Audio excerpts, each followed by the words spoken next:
में मतलब 2.5 आवर में कर सकते हैं। ठीक है, ये सारे इंस्ट्रक्शन पढ़ के कीजिएगा। ठीक है, अब हम लोग सीधा जो है सेक्शन सी से जो है हम लोग क्वेश्चंस करना स्टार्ट करेंगे, क्योंकि वहाँ क्वेश्चंस हार्ड होते हैं। अब देखिए सेक्शन सी में आ गए क्वेश्चन नंबर 15 में। ठीक है, 15। अब बोला जा रहा है कि ये जो पिक्चर दिया गया आपको, ये जो पिक्चर दिया गया इसको बड़े ध्यान से देख लीजिए। In the given figure P Q जो है पी आर के इक्वल है। ठीक है, पी क्यू पी आर के इक्वल।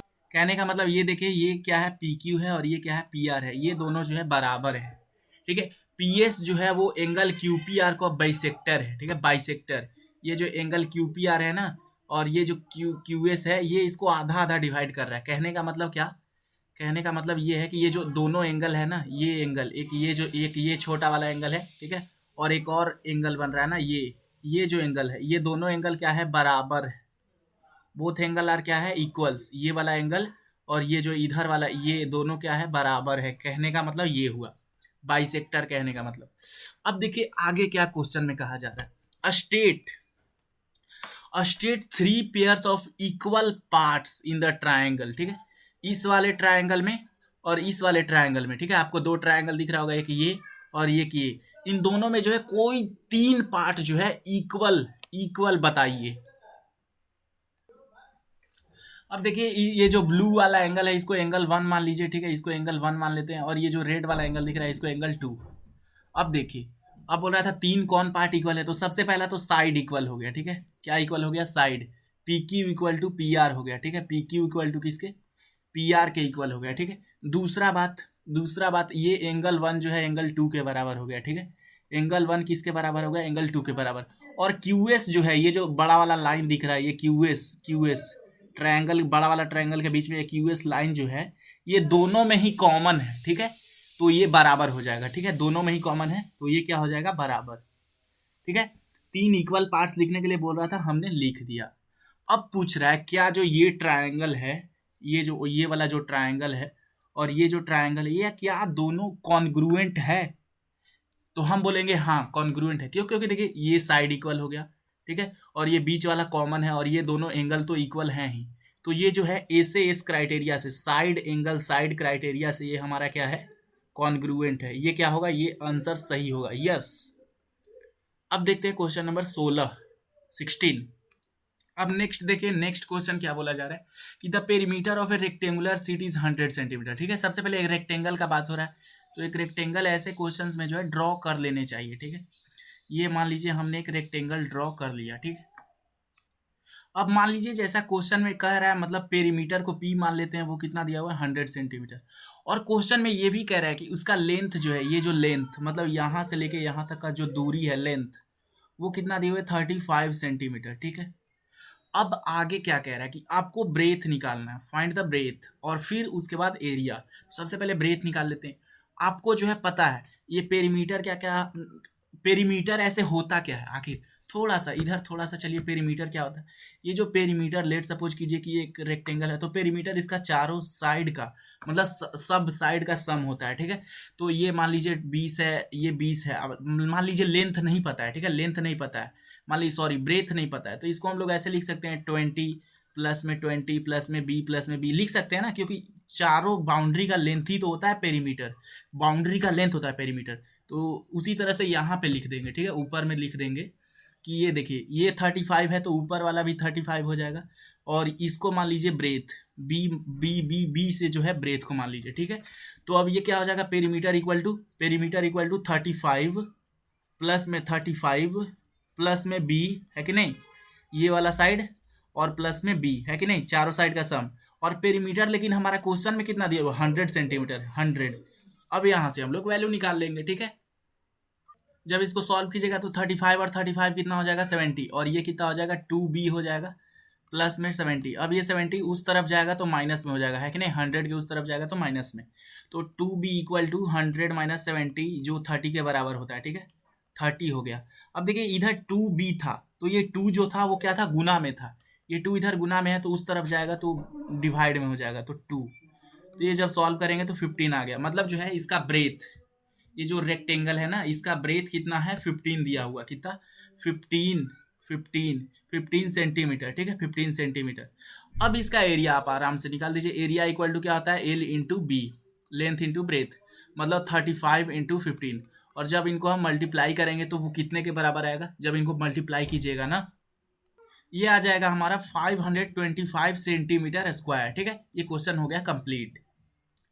अब देखिए नेक्स्ट क्वेश्चन क्या कहा जा रहा है, question number 17, arrange the following rational numbers in ascending order. ठीक है, असेंडिंग ऑर्डर में अब सबसे पहले इनको अरेंज करना है, तो सबसे पहले इनका जो डिनोमिनेटर है ना वो तीनों में सेम होना चाहिए। तो उसके लिए हम लोग जो है इनका एलसीएम लेंगे, 7, 2 और 4 का एलसीएम क्या होगा। ठीक है, तो देखिए 7 में क्या 7 है, 2 है और इसमें क्या है 2 × 2 है। तो बस क्या हो जाएगा हमारा एलसीएम, क्या हो जाएगा एलसीएम हो जाएगा हमारा 2 × 2। ठीक है, 2 यहाँ से यहाँ कॉमन हो जाएगा 2 इनमें। ठीक है, और फिर इसको 2 गुना कर देंगे, फिर 7, यही एलसीएम आ जाएगा, मतलब 28 जो है क्या आ जाएगा एलसीएम। तो ये -3। ठीक है, नीचे क्या बनाना है 28 बनाना है। ठीक है, 28 तो 7 को कितना से गुना करना पड़ेगा 4 से, तो ऊपर भी कितना से 4 से। फिर उसके बाद ये देखो -3/2 है। ठीक है, -3/2। अब देखिए 2 को कितना से गुना करेंगे 28 हो जाए, तो आप बोलोगे कि सर आप जो है इसको कर दो 14 से गुना, तो ऊपर भी गुना करना पड़ेगा, है कि नहीं, 14 से गुना करना पड़ेगा ना, है कि नहीं। अब आगे देखिए, अब आ गया हमारे पास लास्ट जो बचा हुआ है ये -3/4 4 को कितना से गुना करें 7 से, तभी ना 28 बनेगा, तो ऊपर भी 7 से करना पड़ेगा। तो ये जब इनको सॉल्व करेंगे तो कितना आ जाएगा, ये -21/28, यहाँ पे क्या आ जाएगा -12/28। ठीक है, और ये कितना आ जाएगा -14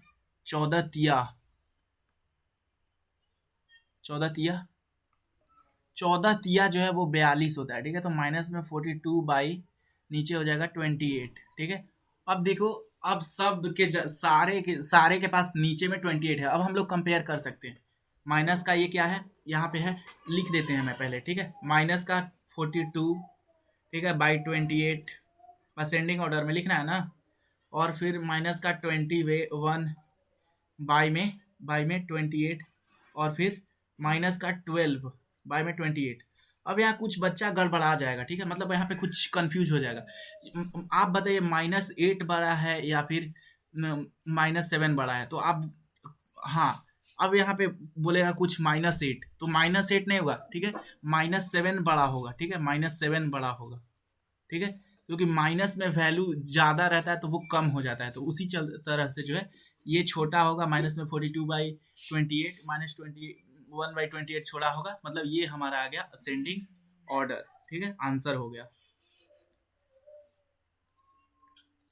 देखिए नेक्स्ट क्वेश्चन क्या बोला जा रहा है, a gardener wants to fence a circular garden. ठीक है, ऑफ डायमीटर 21 मीटर।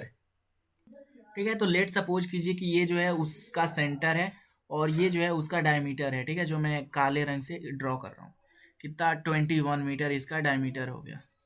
अब यहाँ पे बोल रहा जा रहा है find the length of the wire he needs to purchase. इसको क्या करना है, बोला जा रहा है कि इसको फेंसिंग करना है चारों तरफ, है कि नहीं, चारों तरफ फेंसिंग करना है। तो सबसे पहले उसके लिए इसका जो है हम लोग को क्या निकालना पड़ेगा, सरकमफेरेंस। और सरकमफेरेंस का आपको एक फॉर्मूला मालूम होगा, सरकमफेरेंस को हम सी से लिख रहे हैं, πd होता है कि नहीं। इसका फॉर्मूला क्या होता है πd, और पाई का वैल्यू होता है 22/7। डी का यहाँ डायमीटर का वैल्यू यहाँ पे कितना है 21।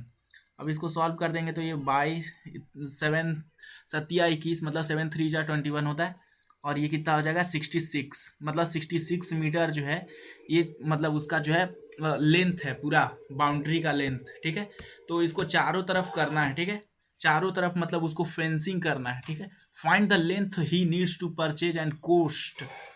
ठीक है, तो बोल रहा है कि अगर 1 मीटर का जो है कोस्ट कितना दिया 4, तो पूरा उसका कोस्ट कितना आएगा, जितना पूरा लेंथ है उससे मल्टीप्लाई कर देंगे, है कि नहीं, 66 × 4। ठीक है, और जब इसको जो है हम लोग मल्टीप्लाई करेंगे ना, जब इसको हम लोग जो है मल्टीप्लाई करेंगे तो ये इतने के बराबर आ जाएगा। ठीक है, इतने रुपीज जो है उसको कोस्ट लगेंगे। ठीक है, बात समझ में आ गया। चलिए अब देखिए नेक्स्ट क्वेश्चन क्या बोला जा रहा है, अमित रन्स और रेक्टेंगुलर पार्क। ठीक है, रेक्टेंगुलर पार्क जिसका जो है लेंथ, ये जो लेंथ है ना ये 120 मीटर है। ठीक है, और जो इसका ब्रेथ है, ये चौड़ाई जिसको बोलते हैं, वो कितना है 80 मीटर लॉन्ग है। और ये जो है ये बंदा ये 3 राउंड लगाता है। ठीक है, अमित अमित इसका 3 राउंड जो है 3 बार जो है इसको जो है चलता है, ठीक है, जहाँ से शुरू किया 3 बार चलता है, ठीक है। तो वो कितना डिस्टेंस ट्रेवल किया, तो सबसे पहला बात तो ये उसका क्या करना, पहले एक राउंड में कितना करेगा वो निकाल लेते हैं। तो वो क्या होगा, पेरीमीटर, और आपको पता है पेरीमीटर क्या होता है, सारे साइड्स का सम। अगर ये 120 है तो ये भी कितना हो जाएगा, ये भी 120 होगा।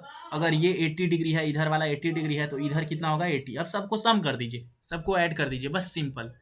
120 है कि नहीं, प्लस में 120, इसको और इसको ऐड कर दीजिए, ई वाला साइड और ई वाला साइड को, ठीक है, और फिर इसको, ठीक है, 80 प्लस में 80।